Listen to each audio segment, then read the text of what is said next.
Mouse left हाँ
sir ये pen मेरे तोड़ सर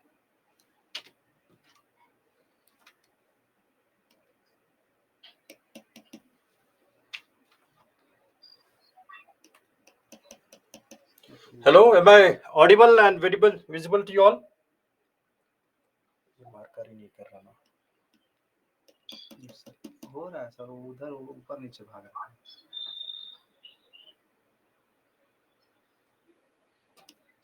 सर अलीदा पेन तोड़ सर इलीदा पेन तोड़ दे रहे राहुल और कोई नहीं है क्या? कोई और पेन है क्या देखिए दूसरा स्टूडियो से लाए क्या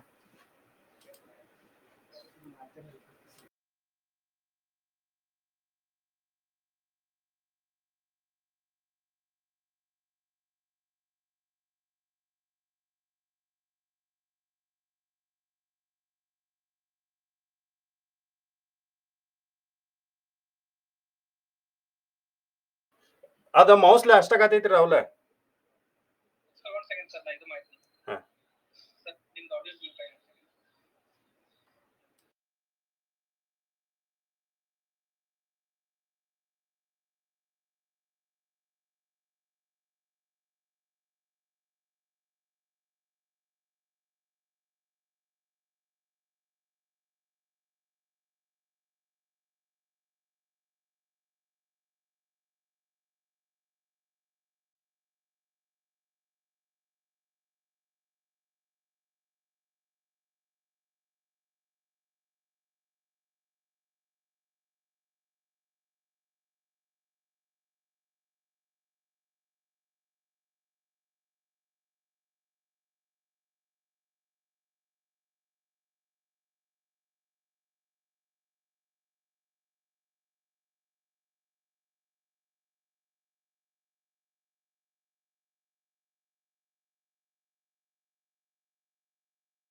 Hello, good evening to all. Uh, Hope I am audible as well as visible to you all. Please confirm.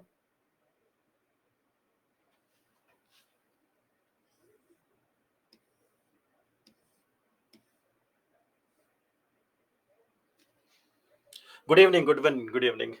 Sincere apologies that it got delayed due to some technical errors. Apologies for that. So, keeping that in the mind, we will be doing it for the next time. There won't be any such technical glitches are there. So, apologies for that. And keeping that in the mind, we'll start the today's class. We'll try to complete as much as possible, not in a hurry, right? So, this is a webinar where we will be talking about ecology and environment concern topics in detail we'll be discussing a topic which is there in the news, which is important for your exam point of view.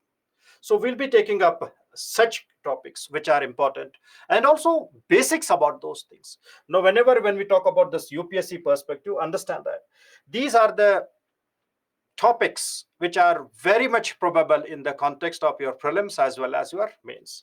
So we'll take up the first topic, that is Ramsar wetlands, and the two Ramsar wetlands of India. Right now, before moving down to Ramsar wetlands, we have to understand something about a wetland. Now, how do you define any wetland? In ecology and environment, we say wetland is an ecotone. It is an ecotone. So ecotone means it is a biome which separates the two entities. Like on one side, you are having a terrestrial biome, and other side you are having aquatic biome. Aquatic biome. In between that, this is called as a transition area is called as ecotone. So wetland is an ecotone between the terrestrial biome and aquatic biome. It is an ecotone between the terrestrial biome and aquatic biome. So that should be kept in the mind. Now, these wetlands are very biodiverse entities. So they are very rich in biodiversity. Rich in biodiversity. Right. Then they are the regions which are always under conflicts. It means that species will always try to take the ecological niche there. So species will always compete here. Species will always compete here, compete in this region. Now, wetlands, the moment when we say, they can be examples like ponds, they can be lake, they can be creek, sometimes rivers,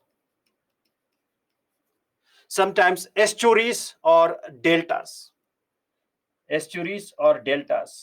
or mangroves, etc. So these all are referred as the wetlands. Creek means a flow of a water without having much tributaries. A flow of a water or a continuous flow of a water, which we refer them as a stream.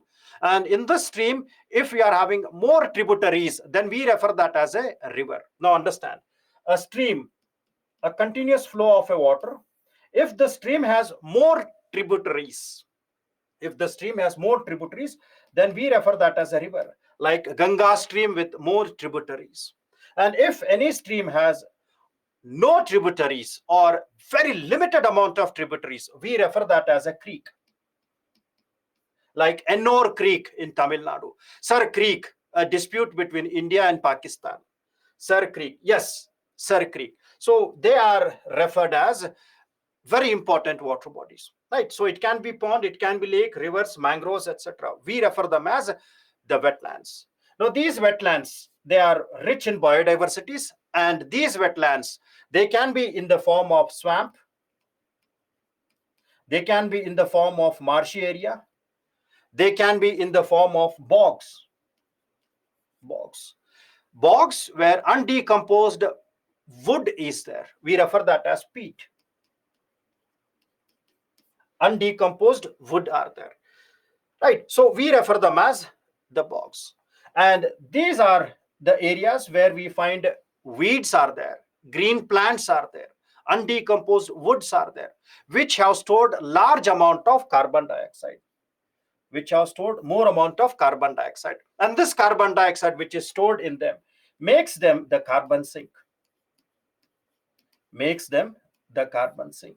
So hence, these wetlands, they are also referred as the carbon sinks. And generally, the carbon which is stored in this is referred as blue carbon.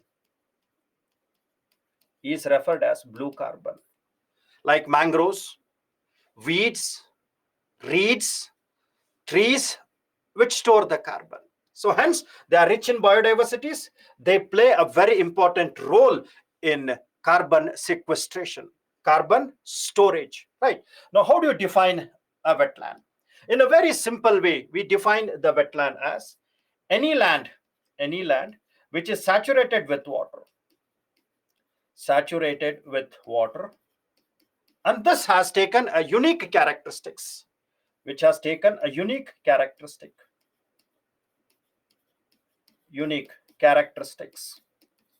So such areas, such ecotones, we refer them as wetlands. Now these wetlands, they can be man-made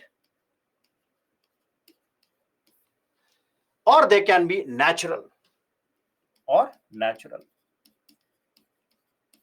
So we can classify in both the ways, natural as well as we are discussing about Ramsar wetlands, man-made or natural. Or again, we can classify the wetlands as they can be the wetlands which are inland waters, like ponds and lakes, or they can be coastal. But in both the cases, we refer them as very important biodiverse entities. See, blue carbon is any green plants which are having aquatic ecosystems like mangroves, weeds, grasses, which store the carbon dioxide in the aquatic ecosystem. We refer that as the blue carbon. So it is the carbon which is stored in aquatic ecosystems. Is it clear? Now, wetlands can be inland or they can be coastals like mangroves, etc. So this is something which we refer them as wetlands. Now, if we take India, in the context of India, we have more than 7 lakh wetlands are there. More than 7 lakh wetlands are there. Right. Many are there which provides the same type of functions. Now, here we are talking about Ramsar wetlands, not the normal wetlands. We are talking about Ramsar wetlands. Now, what is Ramsar wetland and how it is different from the common definition? Now, the moment when we talk about Ramsar Convention, understand this. Ramsar is a place in Iran, a city in Iran. Now, in the year 1971, February 2nd, the adaptation of wetland was taken. So it was adapted. And it entered into force in 1975.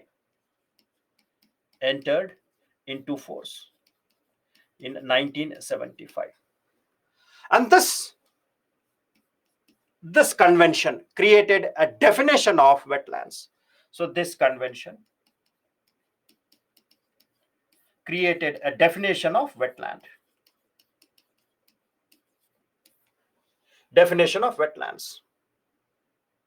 See, wetlands can be any areas. So when we say straits, yes, it can be a wetland if it is having water which is saturated. Now, what definition it has given, which is accepted by all the member countries? So according to Ramsar Convention, the definition is, be careful with this. It says that any type of water, So this water can be saline water, it can be fresh water, or it can be brackish water. Or we say this water, it can be stagnant or flowing. This water can be stagnant or flowing water.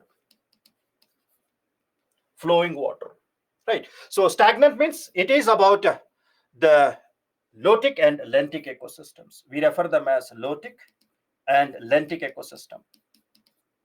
Stagnant as well as moving. So this water can be temporary or permanent. So any such water, temporary or permanent, flowing, stagnant, where the depth of water is not more than 6 meters. Not more than 6 meters. Even during the low tide,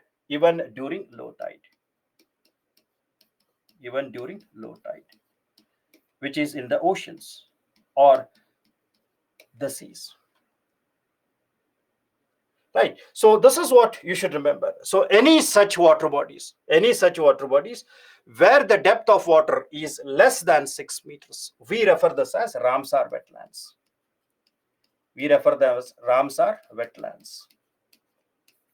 So this is the definition of Ramsar wetland given by the Ramsar Convention. Now, any wetland to be classified as Ramsar wetland, any wetland to classify as Ramsar wetland or the wetland of international importance, classify as Ramsar wetland or wetland of international importance,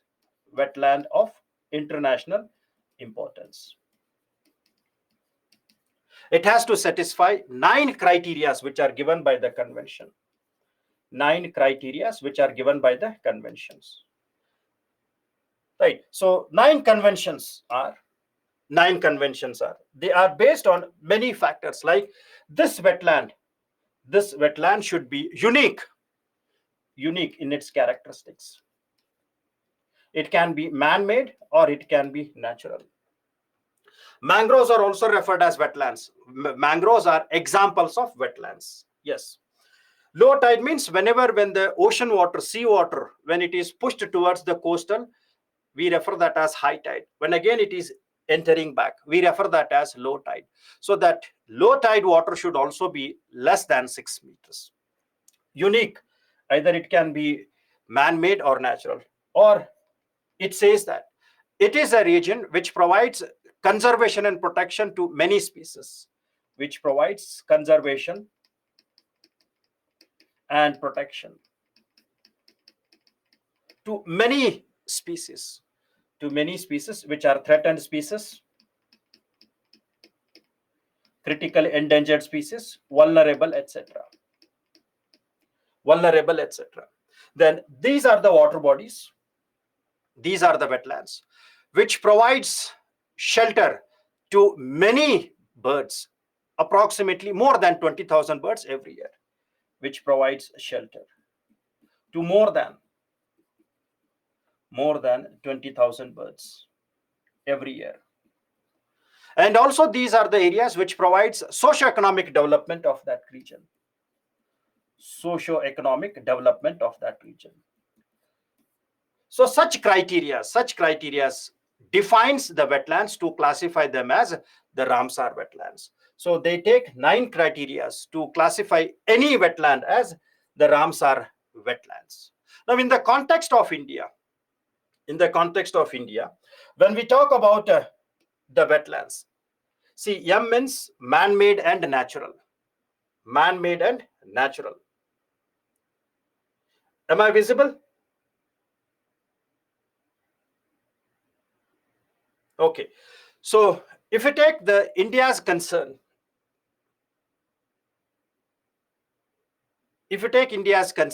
so in the context of India, we were having more than 7 lakh wetlands. Are there, out of which 75 were considered as the Ramsar wetlands till 2023. Then in the year 2024, 5 more wetlands were added to the list, and at present We are having 80 Ramsar wetlands. India has 80 Ramsar wetlands. 80 Ramsar wetlands. And in that five, you should remember that the newly added 3 are from Karnataka.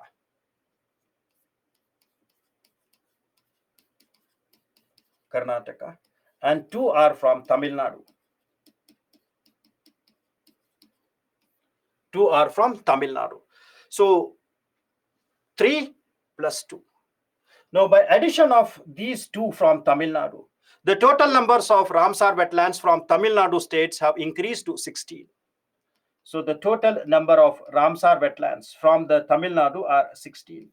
And by which Tamil Nadu has the highest number of Ramsar wetlands in any state in India. So Tamil Nadu has highest number of Ramsar wetlands. Ramsar wetlands. And with this total 80 Ramsar wetlands, the area covered by the Ramsar wetlands in India, is 1.33 million hectares. 1.33 million hectares. Right.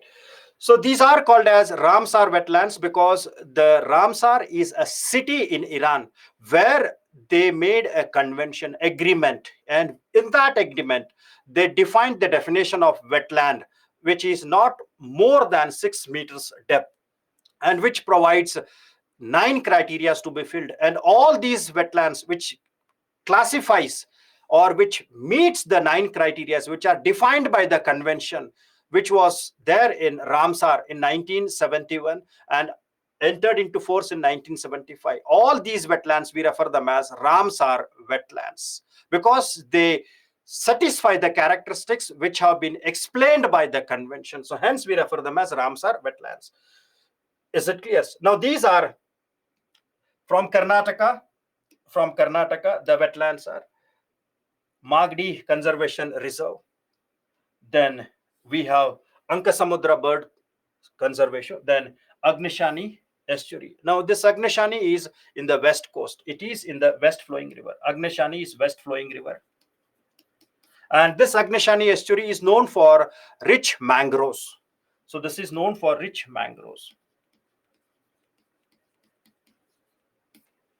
Rich mangroves. Right. Now the total area in India which covers the Ramsar wetlands is 1.33 million hectares. Now, any wetland, when it is classified as a Ramsar wetland, so it will get a technical and financial assistance of international standards. So they will get technical and financial assistance. Technical and financial assistance for protection and conservation of those wetlands. So hence, the moment when the wetland is classified as Ramsar, it will have all the world-class facilities to protect and conserve, including financial assistance, technical assistance, knowledge sharing, all those. And these are the wetlands which provide shelter for many birds, international birds or migration animals, which enters there for breeding or for nesting in that areas, right? Now, the 2 which are there in Tamil Nadu, one is the Kariveti Bird Sanctuary and second one is Longwood Shola Reserve Forest. Now here we come across a term called as Shola Reserve Forest. Shola Reserve Forest. Now what is the Shola Reserve Forest is? It is also very important. Shola Reserve is unique type of forest which is seen in the Western Ghats. It is seen in the Western Ghats. A unique type of the forest. And this is found in the confluence of the 3 states, Karnataka, Tamil Nadu and Kerala. 3 states, Karnataka, Tamil Nadu and Kerala. Now, what is unique about this Shola forest? The Shola forest is unique because it is the combination of trees and grassland at more than 1,500 meters above sea level. It is a combination. It is a combination of trees and grassland. or grasses above 1500 meters, above 1500 meters above sea level, above sea level. And these trees, they are stunted trees. Stunted trees. Stunted means short trees, and they have fleshy leaves. Fleshy leaves. It means they store water. They store water, and hence they are referred as the overhead tanks. Hence they are referred as overhead water tanks. Overhead water tanks. So this is some small description about the Shola reserves or Shola forest. It is found in the Western Ghats. They are found in the Western Ghats, and these are the areas again in the news because of many issues. So there is a threat to the Shola forest because of invasive species, because of droughts due to changing climatic conditions, mining activities, quarrying activities, and many types of landscape changing there, or land patterns usage have been changed there, where the peoples are started cultivating coffee spices in that area. So that has created threat to the Shola forest. That has created threat to the Shola forest. Again, I'm repeating, the threat to the Shola forest, threat to the Shola forest is from invasive species, from droughts, mining activities, quarrying activities, and changing of the land patterns where they are converting them for cultivation of coffee estate. Right. So these are the things which you should remember with reference to Shola forest. And these are the newly added 5 Ramsar wetlands. Now, along with Ramsar wetlands, they are the wetlands. Sometimes they may be having some impact of environmental issues there. Pollution can be seen there. So because of pollution, because of the pollution, there are possibilities that these Ramsar wetlands, because of pollution, these Ramsar wetlands, they have changed their ecological characteristics, or they are changing their ecological characteristics, or they may change their ecological characteristics. It means that they are having certain threats because of pollutions and changing patterns. These Ramsar wetlands, they also have the threats. And such Ramsar wetlands which have been identified, which are having the threats, are separately listed as Montrex records, which are referred as Montrex records.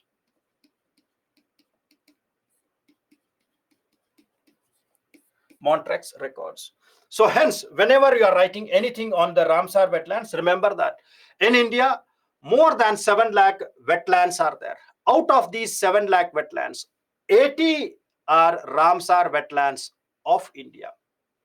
And within this 80, 2 are referred as Montrex records. Within this 80, 2 wetlands are referred as the Montrex records. So can you tell me which are the 2 Montrex records which are being seen in India?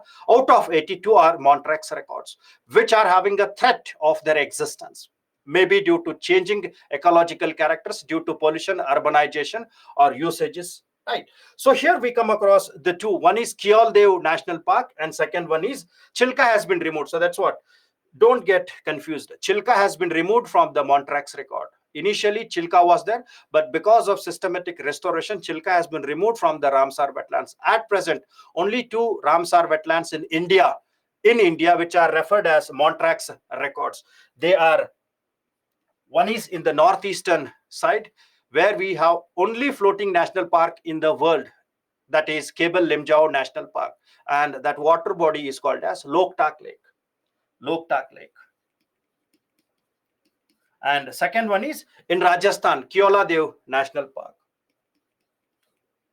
Keoladeo National Park. So these data you should keep in the mind. Chilka was in the Montrex record. They have systematically restored that. And now Chilka has been removed from the Montrex record. No more Chilka in the Montrex record. At present, only 2 are there. Remember, one is the Loktak Lake, which has the only floating national park in the world, that is Cable Limjao, which is very significant for the Sangai deer, endemic to that area. Sangai deer, which is endemic to that area. And second one is Keoldev National Park, dancing deer. Perfect. So these data you should keep in the mind. Now, next is certain facts which can be important for your prelims. Now, the Ankan Samudra Bird Sanctuary, which is man-made. And here we find painted storks and black-headed ibis. They may ask in the prelims. Don't by heart, just read them thoroughly. Then Agnishani estuary. Remember, Agnishani is west flowing river. Agnishani is a name of a river, which is west flowing river. And this region is known for mangroves.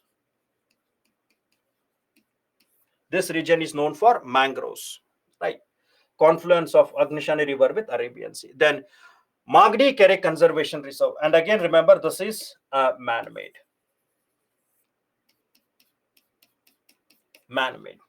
Right? And here we find two vulnerable species are there. The common pockard and the river stern. Then 4 near threatened species are there. So sometimes they may ask in the prelims. So if they are in the news and if they are of very important one, they will be always reflecting in your prelims, maybe in match the following. Is it clear? Now, Montrac's record, please remember, Montrac's record are the Ramsar wetlands. Montrac's records are part of Ramsar wetlands, which are having a threat of pollution, which are having a threat of changing ecological characteristics. Out of 80 Ramsar wetlands in India, 2 are referred as Montrac's records. Right. Then Kariveti Bird Sanctuary. This is in Tamil Nadu. It is the largest inland wetland of Tamil Nadu. And this plays a very important role in watershed management. So it plays an important role in watershed management.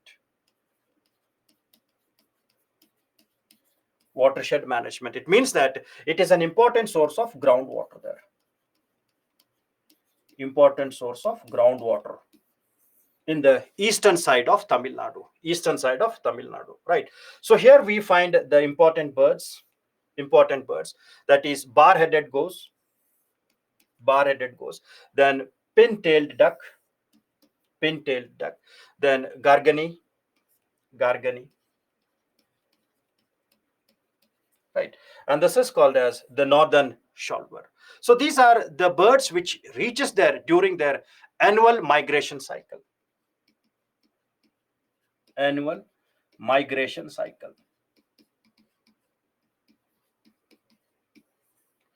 Right. So hence these areas are very, very rich in biodiversity, and they also provide protection and conservation of these species which enter there every year for breeding and nesting, etc. Right. Now, the Longwood Shola Reserve Forest, which is in the Shola Forest. Now here, these are the wetlands which serves the habitat for globally endangered black-chinned nilgiri.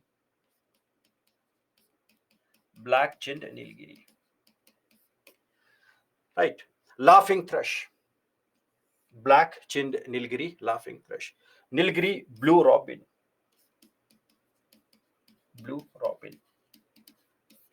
Right. And Nilgiri wood pigeon.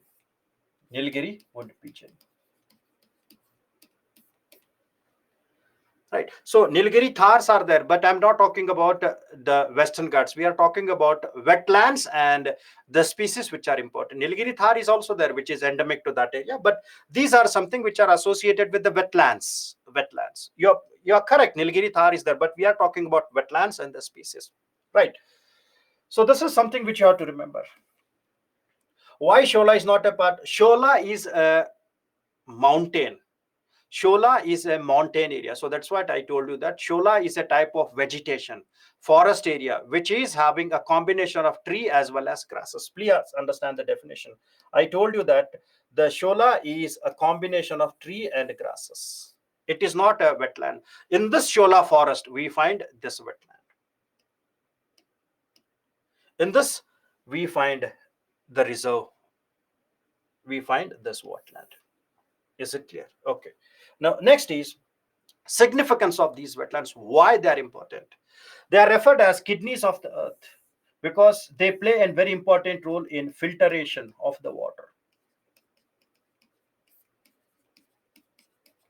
Right. So it means that if any polluted water enters into the lake, slowly they percolate downward. So it does the filtration of the water. So hence it is referred as kidneys of the earth. Then they play a very important role in socio-economic functions.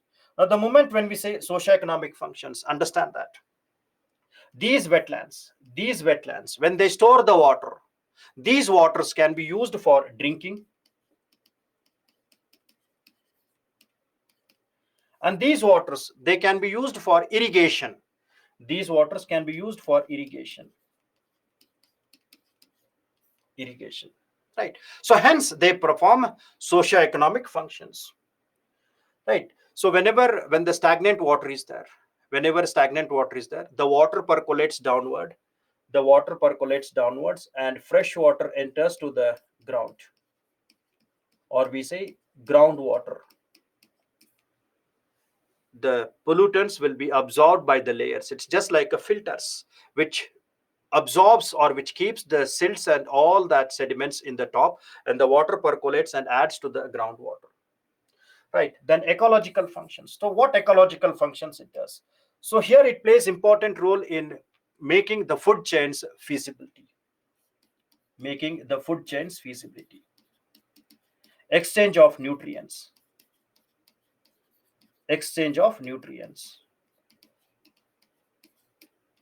which perform in this wetlands. Then they perform environmental functions. So what are environmental functions here? So when the velocity of the water is stopped, when the flow of water is reduced, when the water becomes stagnant, so it reduces soil erosion. Soil erosion. Now this water which is stored will increase in the biodiversity. So this will become rich in biodiversity. Right. And this water which is stored make the land very fertile. So it will reduce land degradation.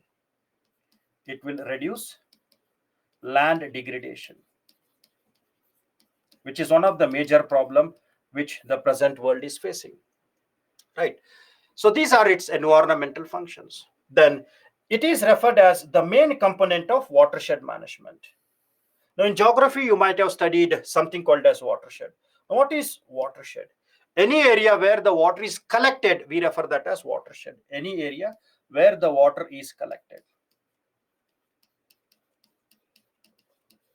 And this water collection can be through rainfall, or it can be through melting of the glacier, melting of the ice, or from rivers, etc. So any areas wherever the collection of water is done, we refer that as watershed.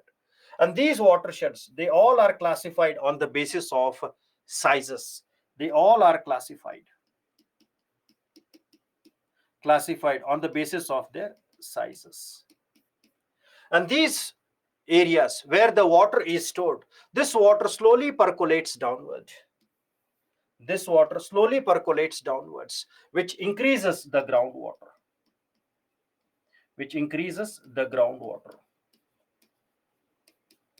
Or we say it rises the water table. It increases the water table. Now this is very important in the context of when we talk about that, in the context of any Indian perspective, this water is very significant because India is agrarian country. So it is required for agriculture. And India, where we find monsoon, which is not always seen with time. Sometimes there is delays in the monsoon, sometimes variations are there. In all the cases, groundwater plays an important role in providing the availability of water for irrigation, the availability of water for drinking. As the population is increasing, we need large amount of water availability as a resource. So it will increase the groundwater resource.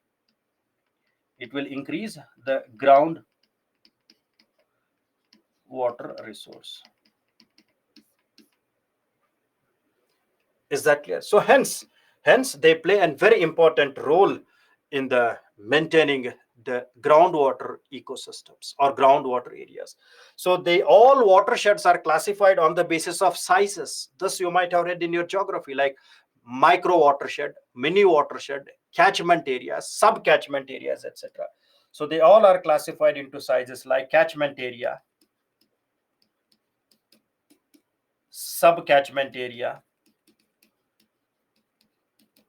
mini watershed, macro watershed, micro watershed, etc. They all are classified on the basis of their sizes. So this is significance of the wetlands. Significance of wetlands. Then next is threat to the wetlands. So these threats always are there. One is pollution. So pollution may be because of the waste which is generated by any type of industries, agriculture, that is fertilizers, nutrients, which enters there. Right. So all types of water pollutions, oil pollutions, etc. Oil pollutions, water pollutions, etc. Which change the composition of the water. Which change the composition of water. And this become threat to the species.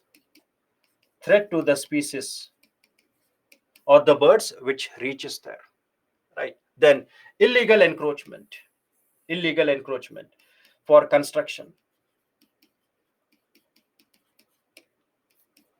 Right. Or for agricultural activities. Or constructing of industries. So we find many issues are there. Dumping of the solid waste. So many urban areas, when the building is demolished, after demolishing of the building, we throw the debris. Large amount of debris are thrown in the wetlands. So which makes the wetlands shallow. Which makes the wetland shallow. Right. Then siltation. Large amount of siltation takes place here during the monsoon. During monsoon. And also the rivers, which brings large siltation to that wetlands, which makes them shallow. And there is a possibility that this shallow wetlands may not support the resources which are needed for. Shallow means they become less deeper. The water becomes less deep. Then climate change. Impact of climate change is due to change in the rainfall patterns. They always have droughts. And in the wetlands neighboring areas where the vegetations are there, so the vegetations will become dry, and this dry vegetation will catch fire. Again, this will become a threat to the species there, species in that region. And this we have already seen in the largest wetland of the world. This we have already seen where the forest fire is responsible for a threat to the largest wetland of the world. Largest wetland of the world, where it is having the major threat for the jaguars. Major threat for the jaguars there. Now, can you name which is that largest wetland which is in the tropical area, which is spread in 3 countries? Largest wetland where 30% of the wetland has been destroyed due to fire. 30% of that is Pantanal Wetland. Pantanal wetland, which has been destroyed due to forest fires, right? Then large amount of nutrients which enter into the lake areas, the water areas, which creates something called as eutrophication. These nutrients makes the water bodies to have eutrophication, and this eutrophication leads to algal bloom. And these algal blooms are something which are threat to the water systems. Pantanal is in South America.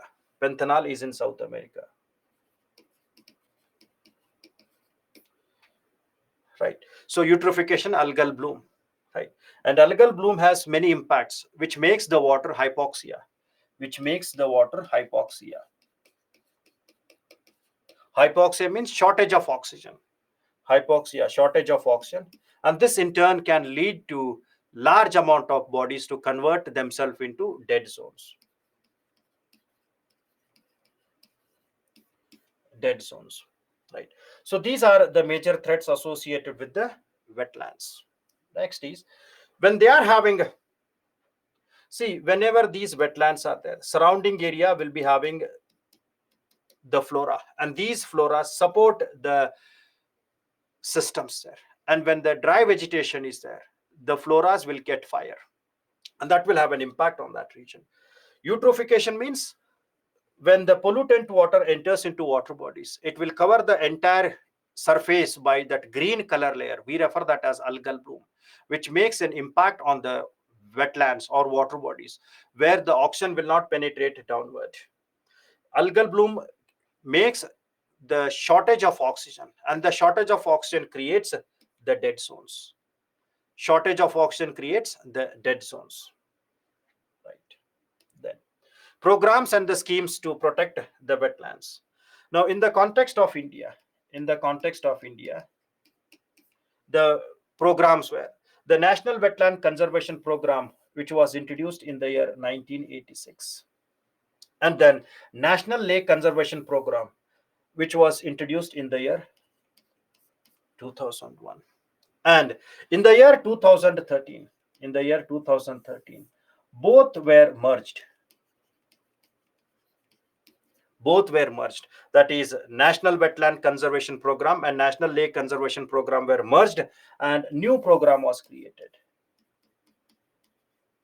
We refer that as National Plan for Conservation of Aquatic Ecosystem. Now, in this program, monitoring of the ecosystem was done. Monitoring means health of ecosystem. Monitoring the health of ecosystem, in what conditions they are. Monitoring the data, that is connecting the data about the species which are entering, what issues they are there. Collection of the data. Then third, creating awareness about the wetlands.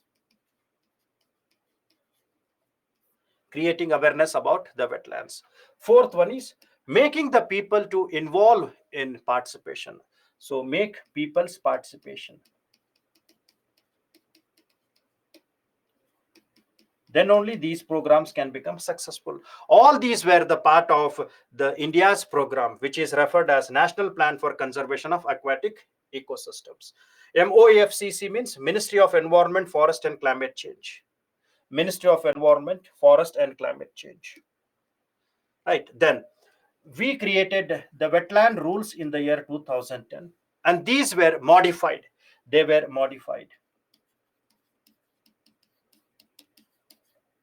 modified as Wetland Conservation Rules of 2017. Now, in this wetland conservation rules, they created an authority.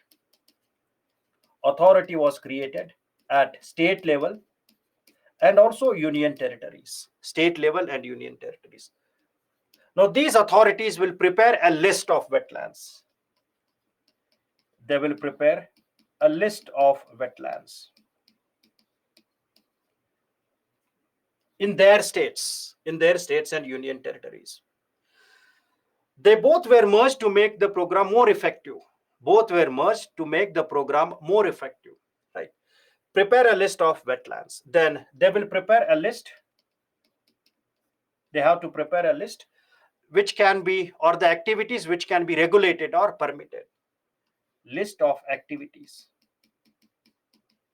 which can be regulated and restricted. Right. So these were something which were explained in the wetland rules. Right. And they played a very important role since from their implementation, which worked very well in controlling the impact of pollution in these. Then the schemes like Amrit Dharohar, which focuses on conservation of existing Ramsar sites in India through active public participation. Amrit Dharovar. Then we have the schemes called as Pradhan Mantri Krishi Sinchai Yojana. Pradhan Mantri Krishi Sinchai Yojana, the irrigation scheme, which has four components.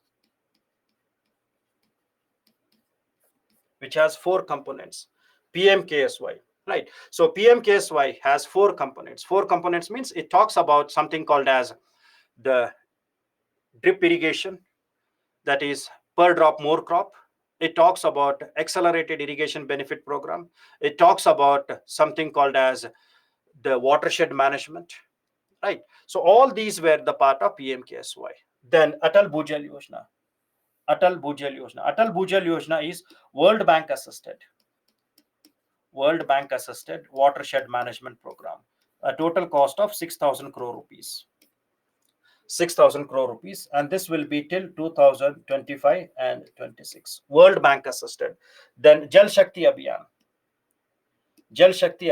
which started from 2019. Now, this talks about something called as catch the rain where it falls, when it falls. Catch the rain where it falls and when it falls. So it started from 2019. So all these are very important in the context of the watershed management. So all these are very important.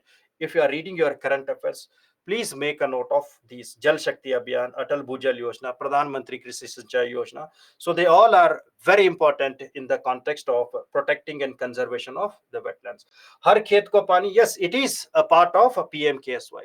Water accessibility, Har Khet Ko Pani. So PMKSY consists of four components. That is Har Khet Ko Pani, water accessibility, per drop more crop. Then it also talks about accelerated irrigation benefit program, AIBP. Then it talks about watershed management. Per drop more crop means drip irrigation, right? So four components of PMKSY. They are used for irrigation, but in this PMKSY, the component watershed is very, very important. In this, the fourth component called as watershed. Watershed plays important role in protecting the lakes. Then, this question was asked in UPSC. Comment on the National Watershed Conservation Program initiated by Government of India and name few wetlands. And this was the mains question in the year 2023. Mains question in the year 2023. And see, it was asked for 15 marks. All these names, at least few you have to remember. So here they talked about this. So when you're writing your answers, you should first give the definition of wetlands. Then you should give what is Ramsar wetlands. What is Ramsar wetlands? One is wetland, Ramsar wetlands. Then you should talk about certain aspects of wetlands, their significance, and then you should talk about issues. As the question demands Ramsar sites. So you have to mention the definition of Ramsar sites. You have to define the Ramsar sites. Then you have to define something about that 9 criteria. Right. Now here, the program, you have to talk about the programs which started in the year 1986, 2001, and merged in the year 2013, and the latest programs. You don't have to buy at all the programs, at least two or three programs you should keep in the mind. Then importance, Ramsar sites. Now when you are writing Ramsar wets, draw the map. So in the maps, you should locate them. This is how the demand is seen in the context of UPSC. So wetlands, their significance, their issues. Then Ramsar wetlands. Then you should talk about the recent programs which have been used, and then locate them through the maps. Right.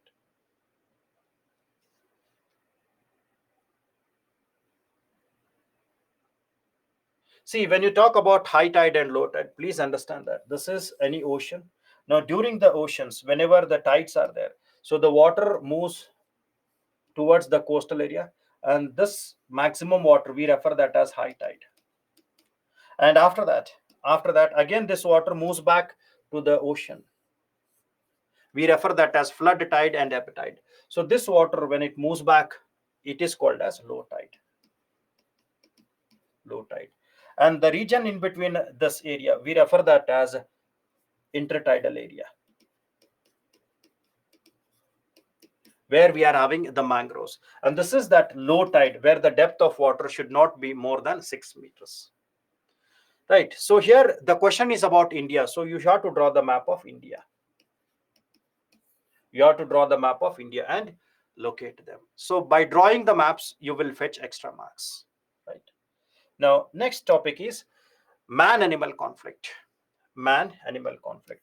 Now, if you are reading your current affairs regularly, all the reports says that this is one of the reason for the loss of biodiversity. Sorry, loss of the biodiversity, which is much more faster than anything. Right. So it is one of the reason for loss of biodiversity.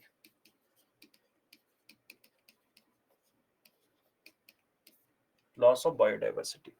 Now, when man-animal conflict is there, so it is not only the animals which have been killed. So here we find it makes an impact on the wild animal.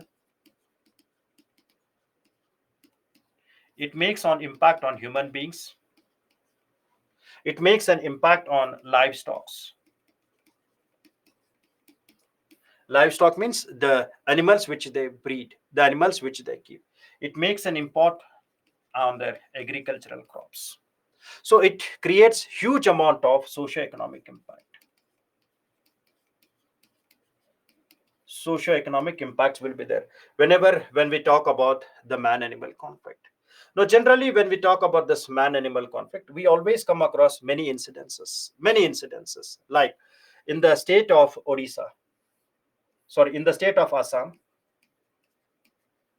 Assam, 3 elephants were killed in the year 2023 because of electric fence which have been fenced across their agricultural field. And the same we seen in Dihing Patkai National Park, near the Dihing Patkai National Park, because of this electric fence. And we refer that as electrocution. Electrocution.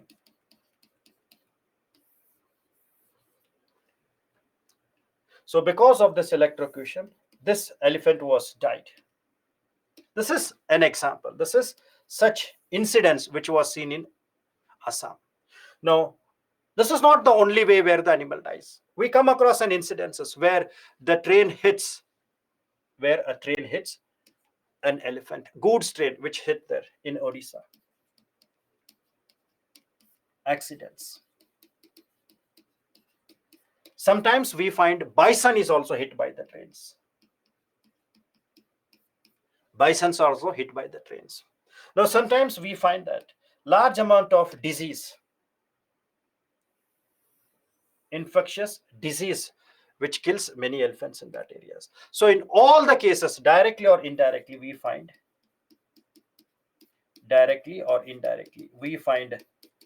the losses are there.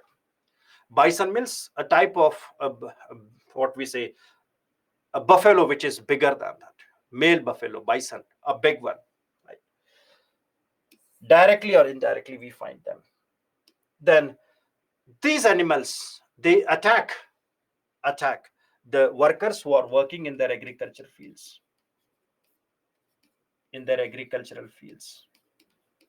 Maybe in their plantations. And this you have seen in the context of Kerala last month. Kerala. Right. Sometimes we find the tribal peoples, who visit or who stay in the fringe areas. Fringe areas means near the forest. Right. So when they enter the forest to collect the woods, wood, or collect minor products. So they are being attacked by this. They have been attacked by the tigers. Or many times we find the leopards, the cheetahs, etc. They attack the farmers who are working in the agricultural fields there. Right. So in both the cases, we find either the animal is injured, their livestock are injured or killed, or human beings are killed in that. It is both way the losses are there. Both way the losses are there. Either the animal is being killed or human beings get injured. Human beings get injured. So both the way we find losses are there. Apart from that, we find these animals are also hunted or poaching is done. Maybe for their tusks, maybe for their skins, etc., which have huge market in the context of the international part. So all these are responsible for large amount of the animals which loses their life. Human beings are also being killed. So hence we say it is one of the important cause for loss of biodiversity. Important cause of loss of biodiversity. Right. Every time we find such incidents, a tiger in Maharashtra killing a woman, so we refer that as man-eating tiger. Man-eating tiger, right? So when it enters into that areas where we find huge psychological impacts are also there. Then next is something, when we talk about the definition of that, it is when the encounter between the human beings and wildlife which leads to negative impacts, such as destruction of the crops, livestock means they rear buffaloes, they rear cattle, they raise poultries, so they affect their poultries, injuring the people and damaging property. So all such types of socioeconomic losses or psychological impacts, we refer that as man animal conflict. And the data which is given by the government, it is very alarming. The data which is given by government is very alarming, where it says that 8,873 animal attacks were recorded between 2022 to 23, in which 4,193 were by elephants. Then second, it says that it is mainly, second one is because of the wild boars. Wild boars, we find them in the Western Ghats, Kerala, those areas, wild boars. And the third one is where it is attacked by tigers. Right. So these are the incidences where elephants, wild boars, tigers, etc., where they come in conflict with the human beings or livestock resources, where both the cases losses and injuries are there. Right. So hence it is making huge impact not only on the lives of the people but also their economic conditions. And a report was given with reference to man animal conflict as it was becoming more dangerous. A report was given with reference to man animal conflict. Now what that report says, a very important report, and this report was conducted by Global Wildlife Program, which was funded by Global Environment Facility led by World Bank. Global Environment Facility and led by World Bank. Now, have you ever heard about this Global Environment Facility? Very important financial instrument. Global Environment Facility. Right. So this Global Environment Facility is a financial instrument which was created in the context of global warming and climate change perspectives. Now, the report is very important here. Rather than that facility, the report is very important. Right. So Global Environment Facility provides financial assistance to the countries which have signed the five conventions. So three conventions of Earth Summit,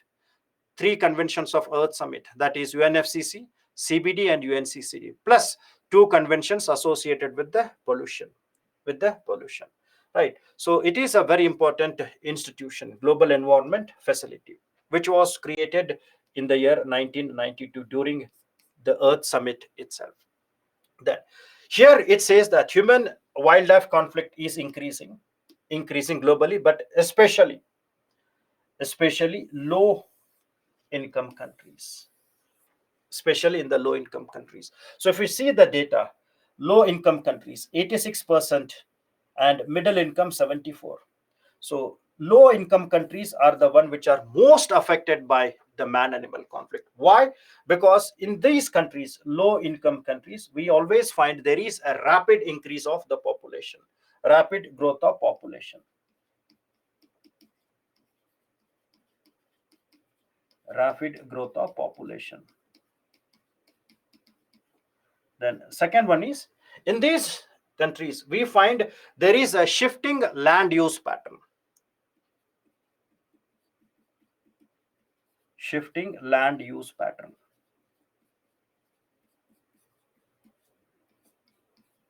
Because of increasing population, shifting land use pattern. So these people, they move their agriculture lands close to the protected areas, they move their agriculture patches close to protected areas like national parks, wildlife sanctuaries, etc. Right? Then these countries which are low income, they depend on natural resources, they depend on natural resources,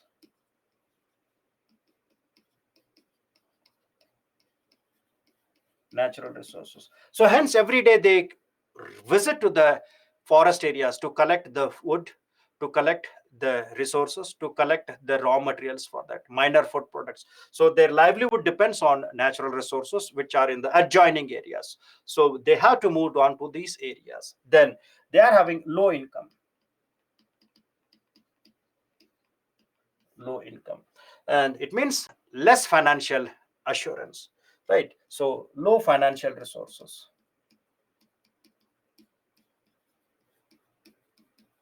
So hence they cannot make much arrangement in the context of the animal conflict here.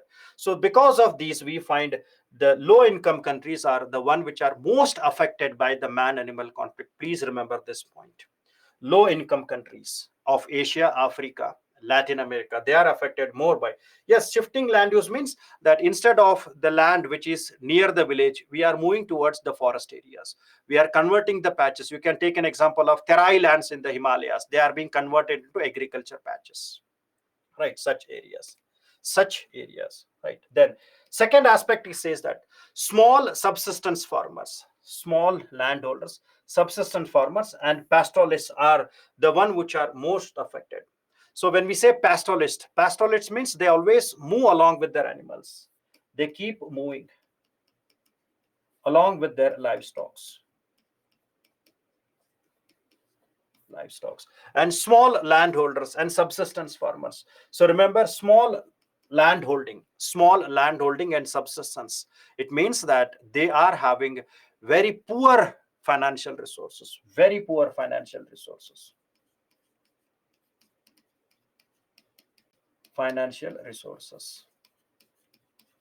right? And these people, they always vulnerable for the attack of animals, vulnerable in the context of attacks, right? Smallholders means land holding is subsistence means very traditional method of agriculture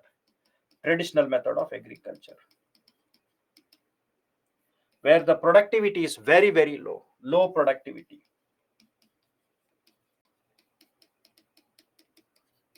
So hence they do not have much income, and these are the one who are most vulnerable. Apart from that, it also says that it has a huge impact on tourist suburban areas where they make their settlements in the neighboring areas, when they make their settlements in the neighboring areas of these forest regions, resorts, etc., what we say, right? Then next aspect, it says that the types of wildlife losses, they can be both direct as well as indirect. So these losses are both direct and indirect losses are there.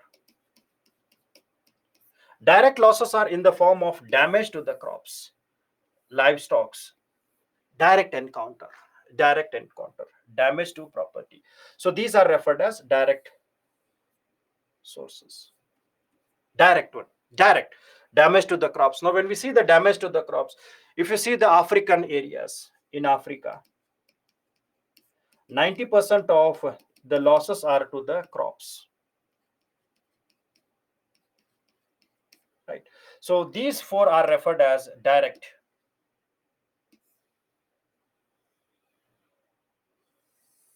They are called as the direct impact of the man-animal conflict, and the remaining are referred as indirect impact. Indirect impact, disease transfer, restricting the resources. So when the animals are there, so the local people, the tribal people will not enter into the forest area for collecting of the fuels. They will have a threat to enter into that areas, so they cannot enter into the forest area for collecting minor forest resources also. So their livelihood is affected. Their livelihood is affected, right? So all these are referred as the indirect impact. So direct and indirect impacts are there. Next, reason for the man-animal conflict. The first one is very significant, called as fragmentation of habitat. So fragmentation of habitat means this landscape continuity is destroyed. Landscape continuity. Landscape continuity. Landscape means if they are staying in the forest areas, reserve areas, so that entire mountain areas, we refer that as continuity. So this landscape continuity is destroyed or broken, is broken. And the forest area in which they stay, the forest area in which they stay, shrink into small patches. Small patches. And we refer that as honeycombing. We refer this as a pattern of honeycombing.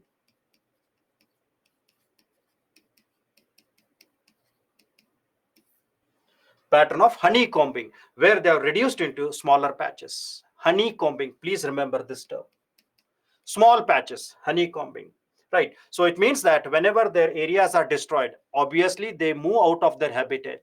So when their areas are destroyed, they move out of their habitat. Then habitat destruction. Habitat destruction is because of mining activities, because of quarrying activities, or construction activities. Construction activities, etc. So because of all these, when their habitat is destroyed, they move outside. They move out of habitat. Out of habitat. Then natural factors. Natural factors can be the event called as earthquakes, floods, etc. So whenever earthquakes are there, floods are there, the animals leave their habitat and they enter into the habitation accidentally. Then increase in the species population.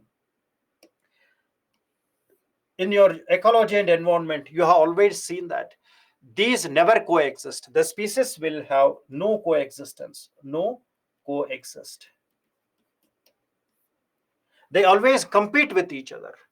They always compete with each other for ecological niche, compete for habitat, compete for food. And hence the stronger will take the route and the weaker are displaced. And by that, the weaker animals will enter into the neighborhood areas. So increase in the species population, there will always be competition for the habitats, competition for the food, and hence the weaker will displaced by the stronger one. And this is generally referred as competition exclusion principle. And this is what you have studied in your ecology and environment as well. right? Then invasive species. So large amount of invasive species when they enter into that. So this invasive species I'll be taking in separate. Understand this. Invasive species when they are in the forest areas, so they reduce the growth of traditional. So they reduce the growth of traditional plants, traditional or native plants, like small grass, small weed, small bubble tree. So these reduce the growth of these plants, and these plants are something which are food for herbivores. So these native plants are food for the herbivores there. Herbivores, like it can be the deer or it can be elephants, which depends on that. So when these invasive species cover their food areas, then they will not be having the food, so they enter into outside. So hence they reach outside, for search of food,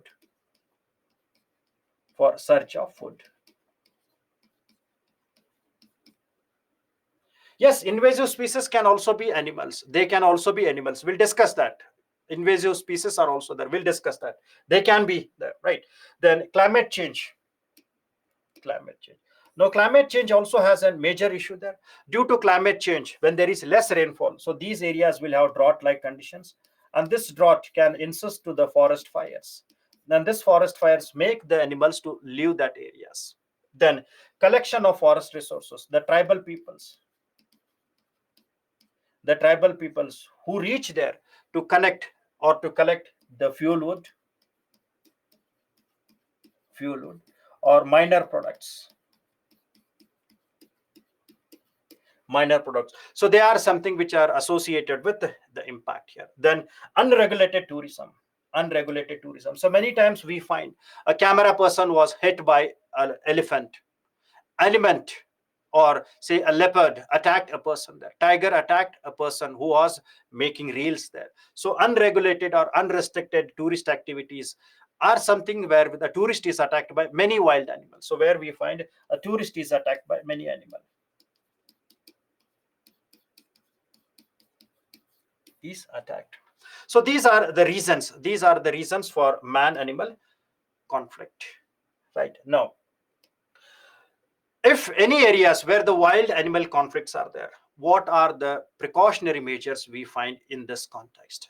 Now understand here we have something called as Wildlife Act of 1972. Right.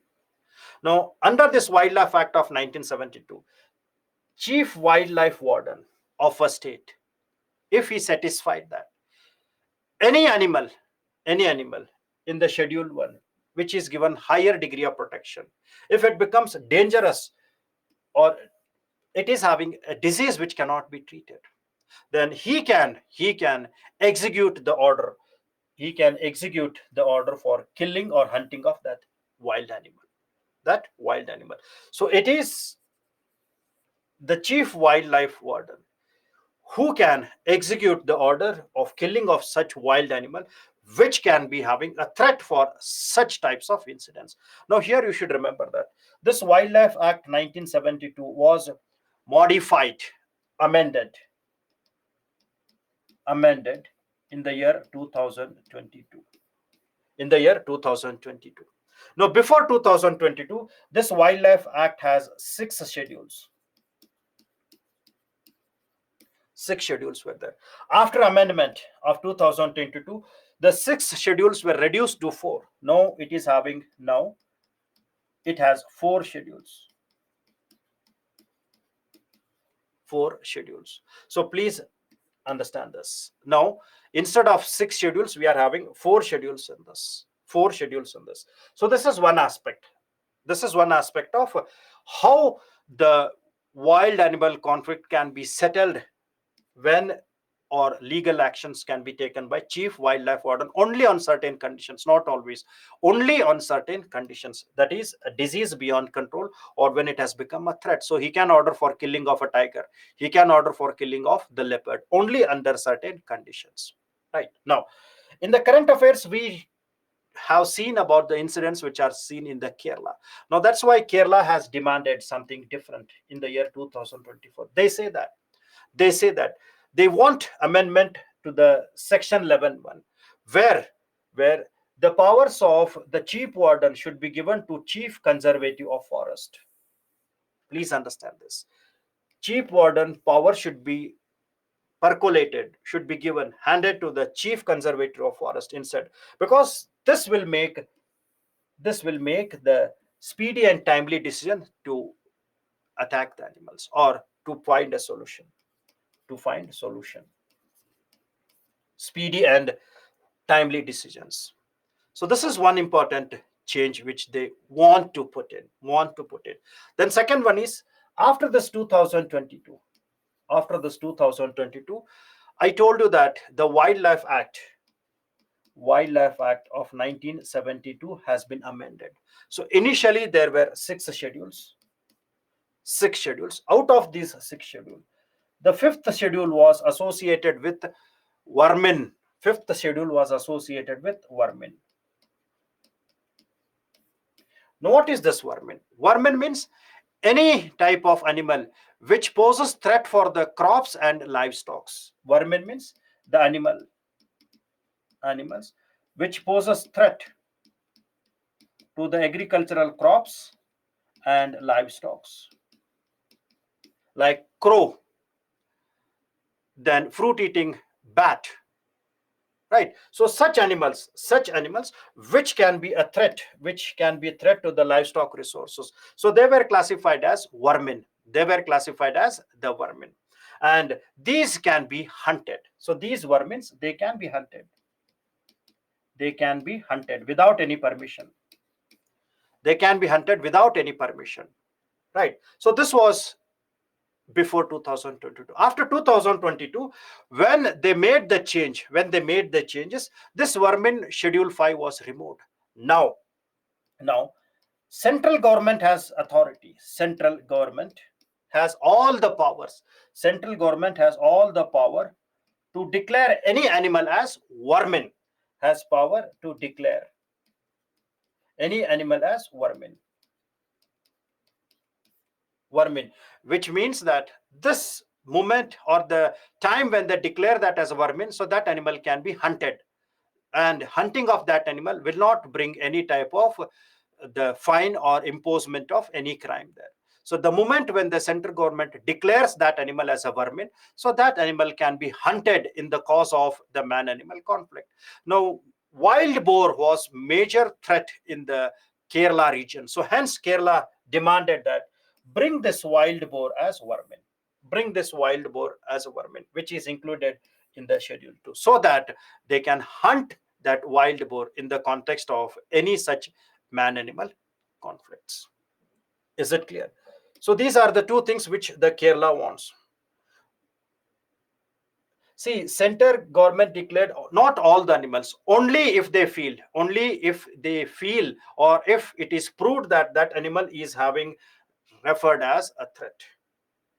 Previously, vermin was included in Schedule 5. Before 1972, it was in Schedule 5. Now, after 2022, Wildlife Act was modified, amended, and instead of 6 schedules, now we are having 4 schedules. Now, the reason for amending the Wildlife Act of 1972 was two. One, to bring more species under protection, and conservation. And second one is to apply sites at national laws. I'm repeating. The amendment was done in the year 2022 for two reasons.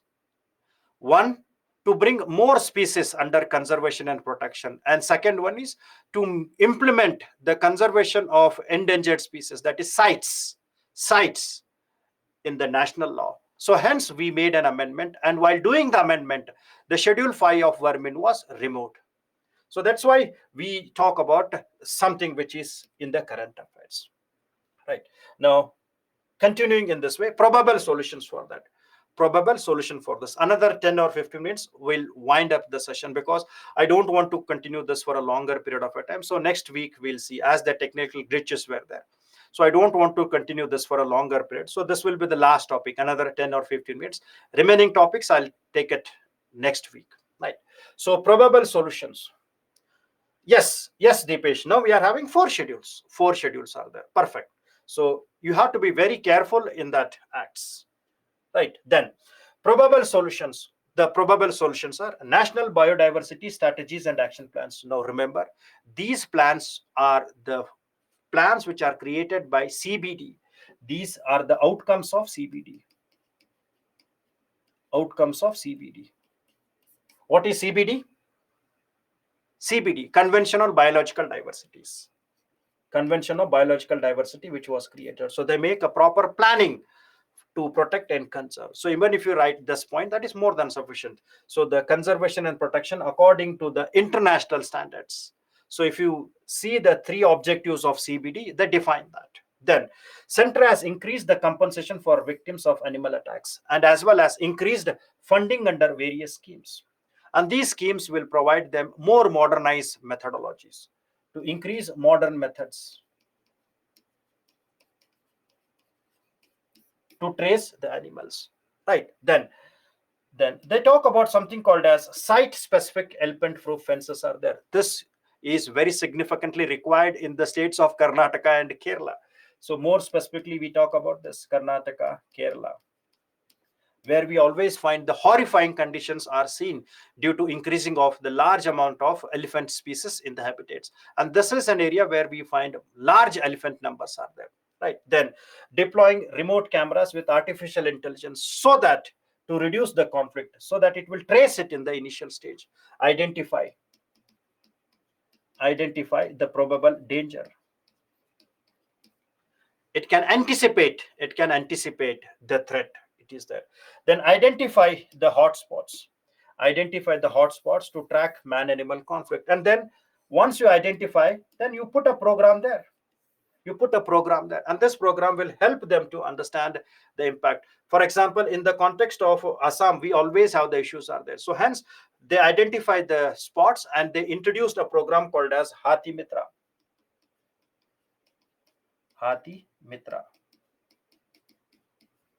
in Assam, right? So what is this Hathi Mitra program says? It is a group of volunteers. Hathi Mitra, it is a group of volunteers who will trace the movement of elephants and inform the train authorities that the herds of elephants are moving. You make arrangements for protecting them. So such types of schemes, we refer them as Hathi Mitras. That is to alert the railways regarding the movement of elephants in their jurisdictions or the tracks. Then early warning systems and geotagging. Geotagging will give exact location of an animal, exact location, exact area, exact timing of its movement. So it gives exact timing of its movement, accuracy, real-time monitoring. So we refer that as geotagging, right? Then creating common interstate wildlife corridor, so that there will not be any tussle between the animals or the different states. Common corridors where they can move, like elephant corridors between Karnataka, Kerala, where they can move hassle-free movement. So corridors means hassle-free movements. Elephant corridors.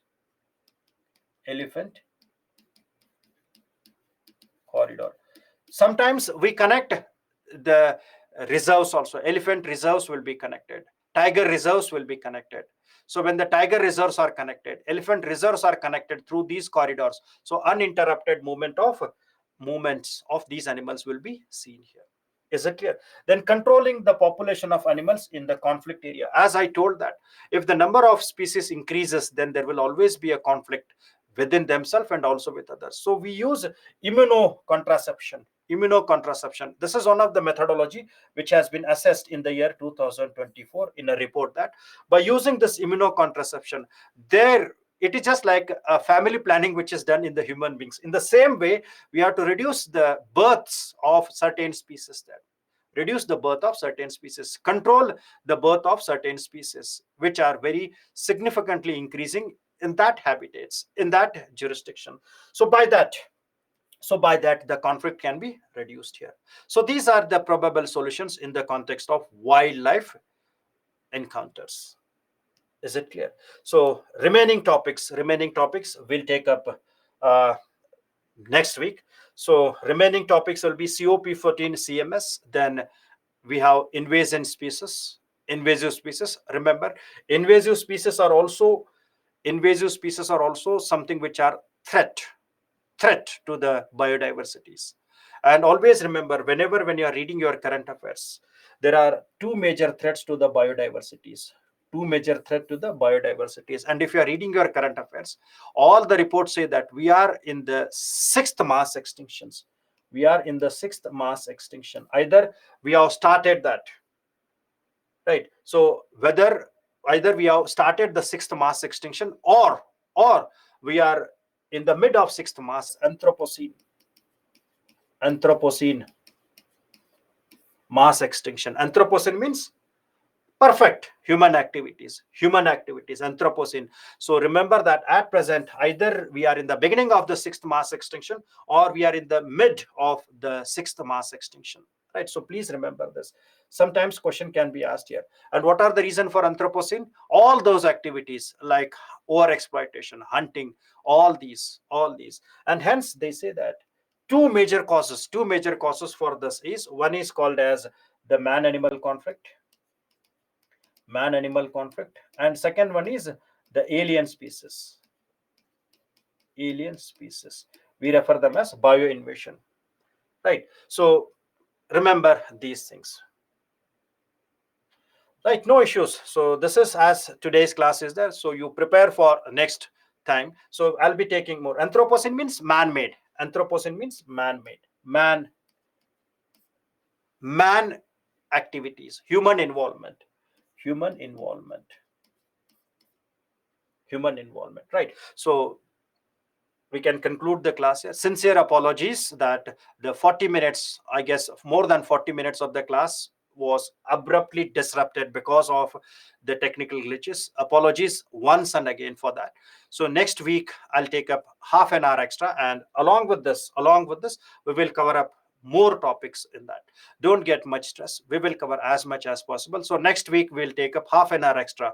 If okay with you people, then we'll cover up these topics along with the other topics also. So already the PPTs are shared with you. Please read them before you coming back to that, so that the basics will be easy and the current related topics will be very significantly discussed. Because if I keep on discussing the basics, then it becomes difficult for me to cover those. So the current related and the technical stuffs will be discussing more. So please do revisions before coming back to the next class of ecology and environment. Till then, take care.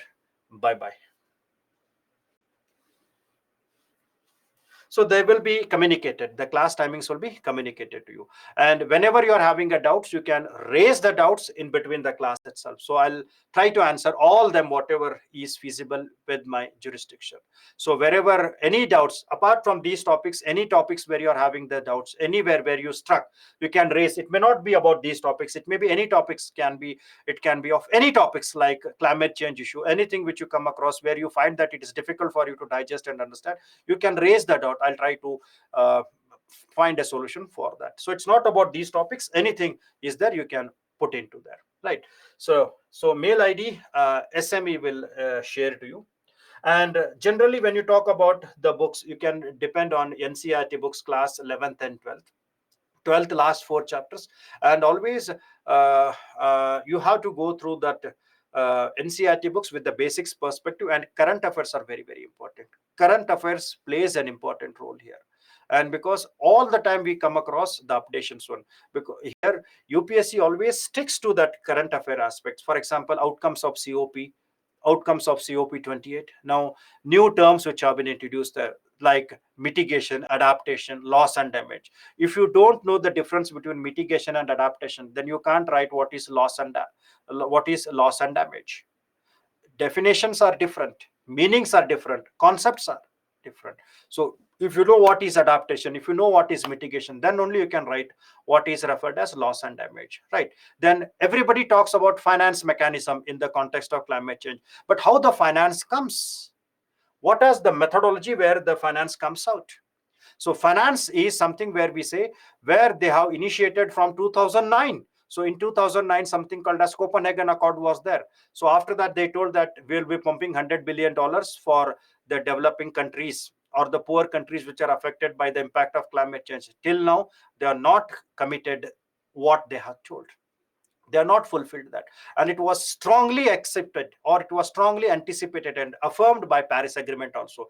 In spite of that Paris Agreement, in the year 2020, when we implemented, till then also no money was there, till then also nothing was there. Then again, last time 2027, then they said that this will not going to work, and hence we shifted from something called as climatic finance to new quantified goal.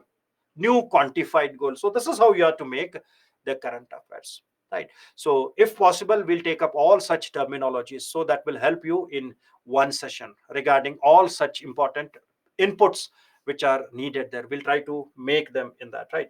So don't get much stressed. So still time is there, we'll work out on that. So any such issues are there, you can reach to me by taking mail ID from the SME, and we'll meet up for the next time. Next month we'll meet up, and hopefully I'll take 30-40 minutes extra to cover the remaining topics there. Take care then. Right. So mail ID, you can write, you can take the mail ID.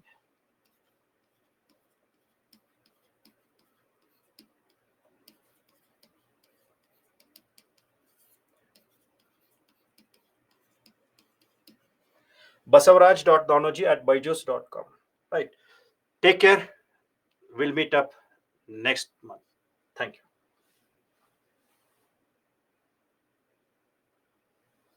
Okay, Atish, whatever doubts are there, you can raise next month.